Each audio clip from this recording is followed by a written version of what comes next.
Some people say you shouldn't even build a gaming PC in 2026. And honestly, if you're not willing to put in a little bit of work, they might be right. But for me, that's never an acceptable answer. So today, I'm gonna show you how to build a $1,000 gaming PC in 2026. And while you probably won't be able to copy this exact build, with a little bit of patience, I'll get you the same performance, if not better. Now let's get into it. First, the CPU. In a $1,000 budget, we could definitely go AM5. And while others would recommend going AM4 or LGA 1700 for RAM prices, I think when things stabilize and prices go back down, you'll regret not being on the newest platform. Realistically though, we only have about $150 for the CPU. I hopped on Facebook Marketplace and found someone selling a Ryzen 5 9600X for 150 bucks. How's it going?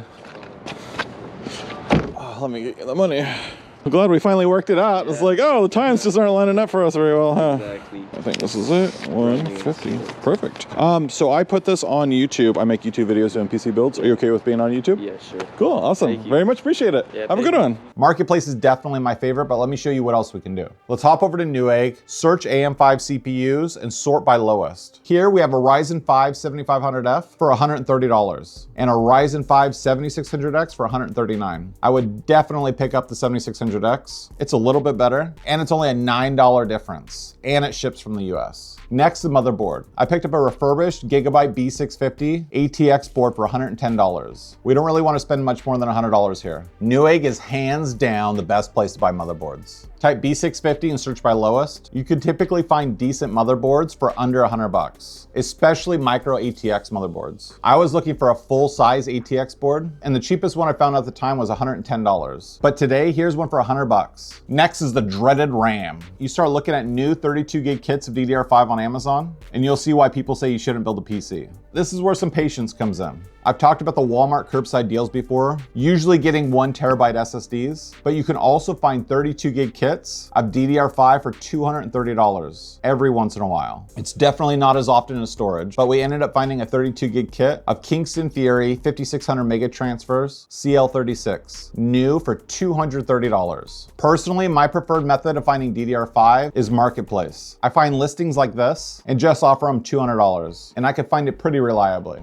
But if waiting for Walmart and lowballing people on Marketplace isn't your cup of tea, then eBay. You can get 32 gig kits of DDR5 for $250 pretty much all day. Here's the same RAM with slightly better specs for the same price. Also, I noticed a lot of you are scared of eBay. They have a money back guarantee, and if you test the RAM within 48 hours and it doesn't work, eBay has refunded me every time. Next, storage. This one's a little weird. Obviously, the price depends on the size, but I'm aiming at 1 terabyte minimum on a build of this price. And as much as I love Marketplace, storage is always a struggle here. Now, obviously, if you're patient, you can find 1 terabyte SSDs at Walmart for $66. Or you can find some cheap 1 terabyte NVMEs on eBay for about 100 bucks. This is one of those things though, that for the ease of building, hop on PC Part Picker, set the minimum capacity to 900, and check yes on NVMe, and sort by lowest. You can find them all day for about $130, but every few days, some kind of deal pops up, and you can find them a little cheaper. I picked up this 1 terabyte Gen 4 drive for $119. It was selling for $142 with a $23 off coupon. Now the CPU cooler. This is entirely preference at this point. Any of the CPUs mentioned can be cooled with a cheap $20 single tower air cooler. But for aesthetic purposes, you can find dual tower air coolers for around $30 or an AIO for $50. But to stay on budget, I picked up a $20 Thermalright air cooler. I didn't get an RGB cooler just because I plan on swapping the fan anyway. Next up is the case. This is one of those buying used is just never worth it. For $60 or $70, you can find all kinds of really great cases on Amazon and Newegg. Okinos sent me their brand new Aqua 6 Infinity. It's basically the ATX version of their Aqua 3 case. The design is what they call a panoramic or a fish tank style layout with the 2 tempered glass panels. The case comes with 3 pre-installed Infinity fans. The bottom of the case is ventilated, which helps with temps. Not that we're gonna have an issue. It also supports 360 millimeter radiators if you wanted to upgrade later with an X3D chip. Aren't you glad we went AM5 now? And for some style points, we got the walnut badge in front, as well as a power button, which is nice for people who have cats that won't stop jumping on our computers. But the best part is the case is only $65. And now the power supply. Okay, I'm gonna tell you what I was going to do and what I would recommend. And then I'll tell you what I did. So for the power supply, I'd be looking at a 750 watt minimum. The reason we went with AM5 is to be on the latest and greatest and have the ability to upgrade in the future. And if we cheap out now, we're gonna just end up buying another one later. Remember that X3D chip we're talking about? Let's go to PC Part Picker, search power supplies, set get to 750 watt and sort by lowest. Here's a 750 watt gold rated with ATX 3.1 and PCIe 5.1 ready for $55. Now for what I did. I regularly checked the ZTT Discord. I found someone posted these Raid Max Cobra 650 watt gold rated power supply with ATX 3.1 and PCIe 5.1 for $40 a piece. They're out of stock now, but for the price, it was hard to pass up. And because of the GPU I ended up going with, I knew I didn't need a 750 watt. And now for the GPU. We only have about $300 left. And the absolute best graphics card for $300 is an RTX 3080. Not only are they unbelievably common at this price on Marketplace, but you could even find them on eBay for the same price. This GPU hits way harder than most people realize. And they either come with 10 or 12 gigs of VRAM depending on the model. So you still get solid 1440p performance. Compare the 3080 to any other graphics card for $300. New at MSRP, we had the 5060, which is now selling for like $350. But looking at the graph, it performs worse than the 7700 XT. And down here, we can see the 3080 is better than the 7700 XT.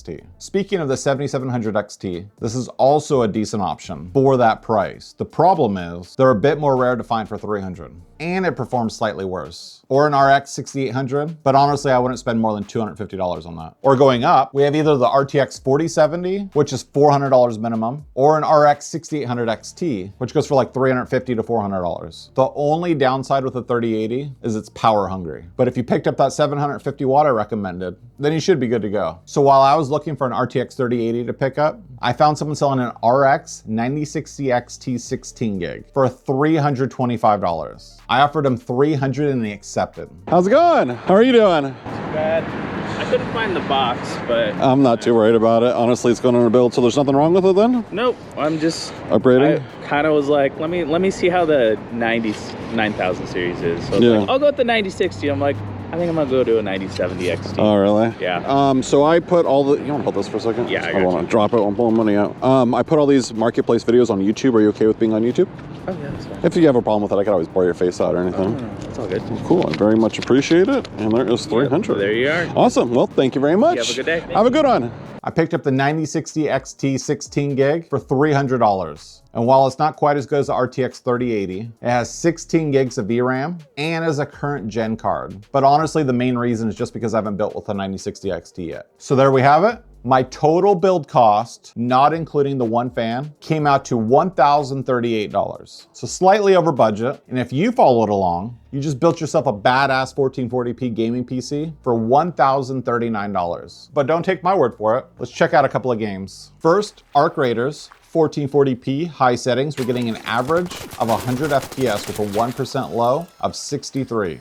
Rust, 1440p max settings, we're getting an average FPS of 90 with a 1% low of 62. Cyberpunk, 1440p medium to high settings, we're getting an average FPS of 77 with a 1% low of 60. Fortnite, 1440p performance mode, we got an average FPS of 320 with a 1% low of 155. And for our 3D Mark times SPY score, we got 14,777. And that's it. While it may not be the most ideal time to build a gaming PC, I just want you guys to know it's still possible. And thank you, Okinos, for sending over the case. Another solid budget option. Talk to you guys later.